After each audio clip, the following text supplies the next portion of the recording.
Kemudian untuk Gus palsu itu iya, selama ini tuh belum pernah ada mereknya Gus itu memang. Jadi kita mau bilang palsu ndak palsu itu juga susah. Perkenalkan, saya Dima dari CNBC Indonesia, Pak. Ini bertanya, Pak, tentang update terkait isi tambang, Pak. Rencana untuk eksplorasi dan produksinya dilakukan kapan? Kita sudah mulai, progresnya sudah sejauh apa, dan sudah berapa hektar yang sudah dikerjakan? Lalu yang kedua, Pak, berapa potensi produksi dan juga apakah ada rencana hilirisasinya? Jika ada, sudah sampai mana?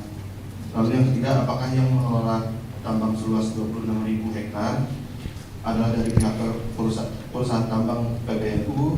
Jika iya, bisa disampaikan strukturnya. Terima kasih. Oke. Ya. Jadi yang sudah keluar sekarang itu adalah WIUPK. Jadi wilayah izin usaha pertambangan khusus, karena ini merupakan kebijakan yang memang khusus diberikan untuk ormas-ormas. Dan kami memang sudah mendapatkan koordinat wilayahnya, itu ada sekitar 25-26 ribu hektar di Kalimantan Timur. Baru itu yang keluar. Nah kemudian masih harus dipersyaratkan macam-macam hal, dipersyaratkan studi lingkungan, dipersyaratkan ini itu yang sekarang sedang dalam proses. Nah kami sesuai dengan yang disyaratkan oleh peraturan presiden itu sudah membentuk satu badan usaha yang dimiliki oleh koperasi. Koperasi itu adalah koperasi milik PBNU bersama dengan pengurus dan warga. Namanya apa ya, lupa saya. Strukturnya seperti itu, dan kemudian membentuk satu badan usaha yang bergerak di bidang pertambangan. Ya.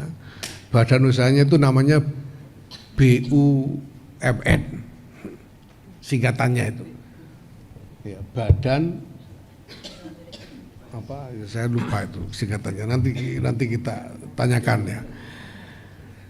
Dan dimiliki sahamnya oleh koperasi. Nah sekarang berbagai macam rangkaian dari persyaratan-persyaratan untuk memulai eksplorasi dan seterusnya masih sedang dipersiapkan, ya, belum selesai. Nah tentu saja nanti kami akan mengikuti ya, alur yang ada itu, ya, karena ini izinnya sudah diberikan kepada kami, ya, dan semuanya akan kami penuhi. Nah soal potensi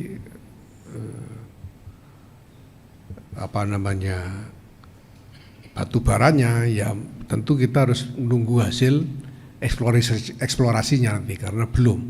Ya. Sekarang izin untuk eksplorasi itu saja masih baru diproses, gitu. Jadi kita belum bisa sebelum ada izin untuk eksplorasi. Ya.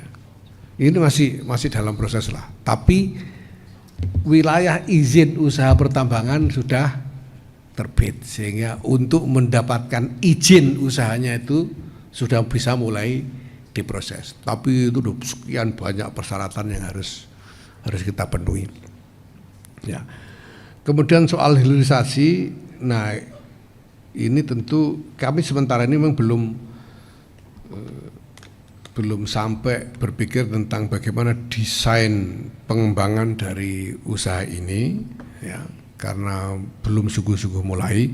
Tentu saja itu nanti tergantung bagaimana kalkulasi mengenai investasi bisnis yang bisa dijalankan nantinya. Ya.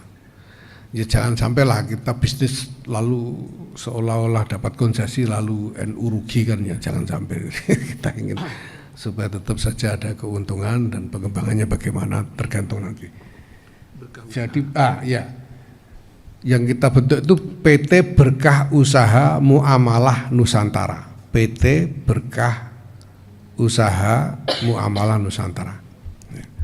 Ini nama perusahaannya ya, yang dimiliki oleh Koperasi Nahdlatul Ulama. Sahamnya dimiliki oleh Koperasi Nahdlatul Ulama. Saya kira itu untuk tambang ya. Gus, Ya, mau menanyakan menyambung tentang tambang, bagaimana komitmen PBNU dalam tanggung jawab lingkungan ke depannya gitu ya. Karena kita juga tahu ketika tambang itu ada reklamasi gitu, dan biayanya juga sejauh saya itu cukup tinggi, dan penanggung jawab yang harus melakukan reklamasi adalah pemegang IUP. Itu bagaimana dan reklamasinya jenis yang seperti apa? Barangkali udah ada pembahasan. Mungkin itu Gus. Makasih. Dari kompas.com. Oke. Ya, pemerintah sebetulnya sudah punya aturan tentang itu. Jadi memang sebelum mulai itu kami diwajibkan menyetor uang jaminan reklamasi, yang jumlahnya memang besar, dan itu berarti kami harus mencari investor. Kami harus mencari investor yang yang bisa membantu kami untuk pendanaan itu nantinya ya. Nah, reklamasi itu akan dilakukan. Jadi ini uang bukan artinya bukan hilang buat pemerintah ya, tapi nanti reklamasi itu akan dilakukan dengan menggunakan dana yang sudah disetor itu. Nah tentu itu nanti secara otomatis harus dijalankan. Kalau tidak dijalankan, ya itu jadi masalah hukum saya kira ya. Jadi memang ada kewajiban untuk itu, dan tidak mungkin tidak dijalankan sebetulnya. Ya, memang harus dijalankan. Saya kira belum seluruhnya. Nah sekarang kita sedang mencari, ya itu tadi, mencari partner investor, karena menggalang dana yang besar itu juga bukan hal yang mudah ya. Dan itu tergantung kalkulasi mengenai potensi kandungan dan lain sebagainya. Semuanya dalam perhitungan yang ya agak rumit ya. Baiklah teman-teman, mungkin Gus, kita sudahin. Dikit Gus, soal program prioritas dari PBNU sendiri di 2025 apa aja yang akan diprioritaskan utama. Kemudian yang kedua, menghindari Gus palsu Gus. Apa tips atau apa ya yang akan dilakukan oleh PBNU? Pertama kemudian, soal ya. Prioritas kembali tentang ini Gus, penegasan ke arah mana informasi dan transformasi digital. Oke. Terima kasih. Terima kasih. Oke, tentang program prioritas kami untuk 2025 ini, pertama-tama soal gerakan keluarga maslahat ini akan menjadi prioritas ya. Jadi kami akan cukup intensif memfokuskan energi sumber daya untuk gerakan keluarga maslahat NU ini. Dan yang kedua persis soal digital ya. Jadi soal digital ini pertama kita ini itu kan memang kami buat Digdaya NU itu, jadi nanti semua data dan layanan NU ini akan kita tampung dalam satu platform digital. Nah, sehingga koordinasi bisa lebih mudah. Sekarang ini sudah jalan untuk administrasi, sudah jalan, dan kita sudah rasakan faedahnya. Segala sesuatunya menjadi jauh lebih efisien, proses menjadi jauh lebih cepat dan seterusnya. Dan sudah sampai mulai dari PBNU sampai ke tingkat cabang, ke kabupaten kota. Ini alhamdulillah. Nah, ke depan layanan-layanan ini sekarang sudah ada soal kaderisasi, sudah ada platform yang di-create. GKMNU juga sudah mengkreasi platform digitalnya sendiri. Ini semua nanti akan kita integrasikan di dalam satu platform digital besar gitu ya. Nah, itu akan menjadi prioritas kami tahun 2025 ini. kita harapkan akhir 2025 ini GKM NU ini sudah merata pembentukan satgasnya di seluruh Indonesia dan juga program-programnya juga merata ya, untuk keluarga-keluarga di seluruh Indonesia.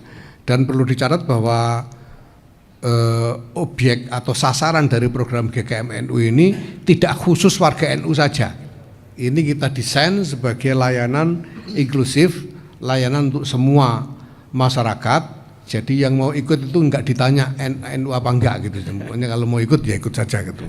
Ditanya agamanya juga enggak gitu. Pokoknya ini untuk umum lah, sebagai layanan NU untuk masyarakat secara umum. Kemudian untuk Gus palsu itu iya, selama ini tuh belum pernah ada mereknya Gus itu memang. Jadi kita mau bilang palsu ndak palsu itu juga susah. Menurut saya ya ini soal soal masyarakat aja lah gitu. Soal masyarakatnya. Kalau ngomong sarjana palsu misalnya kan kita bisa nanya ijazah dan lain-lain gitu ya. Tapi kalau Gus asli itu tidak ada ijazahnya, Bu. Jadi kita juga nggak bisa ngomong apa-apa, silakan aja. Kalau ada orang bilang Gus itu harus anaknya kiai, ya kiai itu kan macam-macam. Kiai itu ada kiai besar, ada kiai kecil, ada kiai tunggul wulung, ada kiai selamat dan lain sebagainya, itu macam-macam. Jadi menurut saya ini bukan isu yang harus terlalu kita pikirkan, biar aja. Orang pengen dipanggil Gus kok nggak boleh gitu ya. Ya enggak apa-apa lah. Silakan saja gitu ya. Baiklah teman-teman, kopinya udah habis ya. Oke, gitu ya. Terima kasih semuanya teman-teman ya. Kita ketemu lagi pada mudah-mudahan kesempatan kita bisa lakukan ini secara reguler. Ya, rutin. reguler. Nanti ketemu lagi. Terima kasih banyak atas segala kehadirannya. Mohon maaf atas segala kekurangan. Wassalamualaikum warahmatullahi wabarakatuh.